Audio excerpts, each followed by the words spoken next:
How to give your XL Bully the best life post-ban. What are the things you should be doing every single day with your XL Bully? Now the ban has changed so many dogs' lives, yet they fail to understand why. But we need to step up as owners and still continue to fulfill their needs and give them the best possible life. So stick around, you need to listen to every single step in order to give your dog the best possible life you can. So the first step is go on a hike. Your dog needs proper exercise to thrive. A beautiful hike whilst allowing them to sniff and explore. Use a flexi lead. Now I wouldn't normally use one of these, but because the ban has come into place, this is a great way to allow your XL Bully to have that little bit more freedom. But please be responsible when using a flexi lead. You don't want your dog bouncing off the end of the lead, potentially causing them harm or causing someone else harm, or even causing someone to report you for having an out of control dog. But how can you prevent them from bouncing off the lead? So work on your directional changes as they start to load up. As they start to load, you'll typically see them lock onto something. Their ears may perk, the mouth will close. A few signs that indicate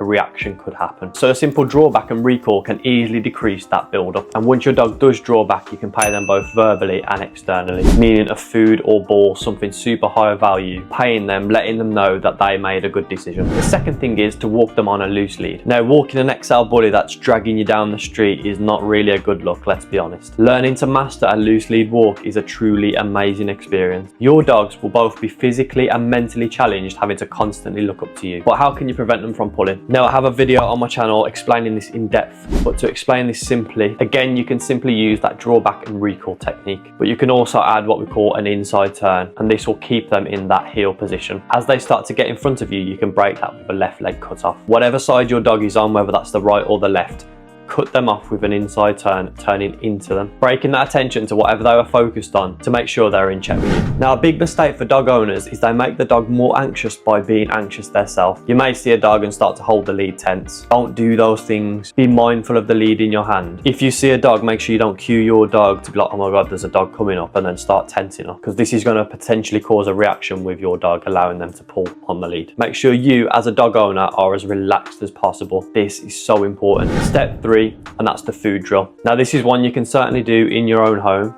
XL Bullies have an amazing sense of smell. So get a towel or a blanket, lay it out flat, sprinkle your dog's kibble, wrap it up, fold it up and tie it into a knot. Allow them to figure it out using their nose and their brain. Another great way to work them for the food is to put their daily food allowance into a food pouch and give it them when they show desired behaviours. For example, if your dog is going in its bed and lying down on its own accord, you can pay them for that. If they're offering a nice sit, pay them for that. Whatever they do that you like, you can pay them with that food. And then typically what is left at the end of the day, if any, you can then pop it into a bowl and feed them. Now, step 4 and the final step is hiring out a secure field. A lot of private fields are still operating in the same way as before. So XL Bullies are allowed to use that field without the use of a lead or a muzzle. But just check with your local field first. This is a great way to allow your XL Bully to have that off-lead freedom, allow them to explore, allow them to sniff, allow them to play with the ball and sticks or whatever toys you have. If you have any friends with other dogs, you can also get them to meet at that location and let all your dogs off together. So take advantage of this as much as you can and get them burning off that steam. So ensure your dog meets its physical and mental requirements every single day. All dogs are different, some may need more than others, and you simply have to judge this yourself depending on what your dog needs. You have to understand that in most situations, a tired dog is a more balanced dog, easier to train, will most likely settle down in your home, and will absolutely live their best life.